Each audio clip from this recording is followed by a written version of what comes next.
ચાલો બાળકો, ઉપર હાથ, ગોઠણ. અવાજ આવવો જોઈએ બાળકો. Very good, very good. અદબ. બાળકો, અત્યારે આપણે કઈ થીમ ચાલે છે? હા, આપણા શરીરના અંગો. આપણે અત્યારે આપણા શરીર વિશે શીખીએ છીએ, બરોબર ને? તો આપણા શરીરના અંગો એટલે શું?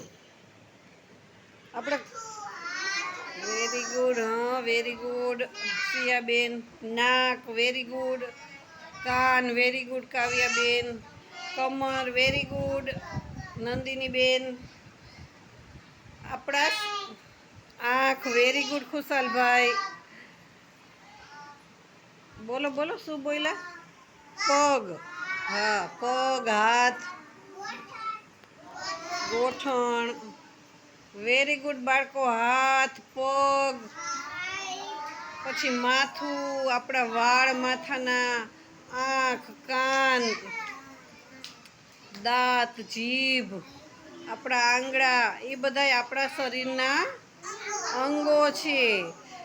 તો હવે આપણા શરીરના અંગોને આપણે સ્વચ્છ રાખવા જોઈએ. એના માટે આપણે આજે શીખવાનું છે. હોઠ, બરાબર છે. હવે આપણે આપણા શરીરના અંગોને સ્વચ્છ રાખવા માટે શું કરશું?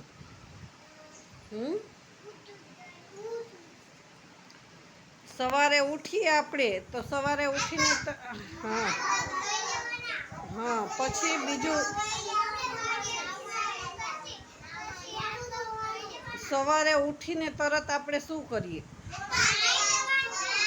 હા, વેરી ગુડ નંદિની બેન. સવારે ઉઠીને પહેલા આપણે નાવાનું હોય. પછી કપડાં પહેરવાના, એ તો વાત સાચી. પછી આપણે બીજું કામ શું કરીએ? પછી આપણે, તમે કોઈ કરતા નથી તો યાદ નથી આપણને.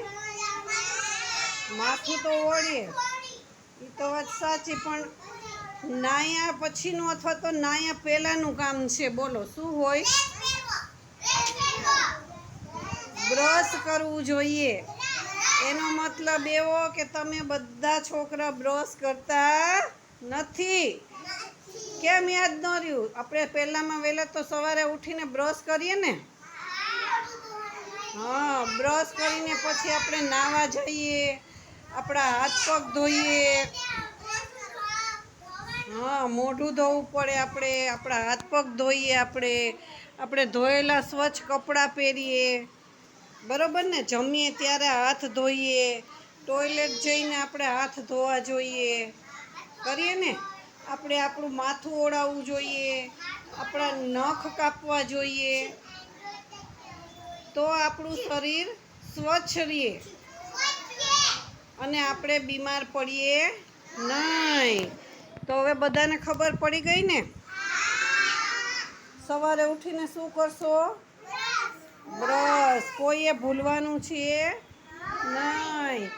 બ્રશ કરી, નાહી, સ્વચ્છ કપડાં પહેરી, મંદિરમાં પૂજા કરવી જોઈએ. અને પછી આપણે ચા નાસ્તો કરવો જોઈએ.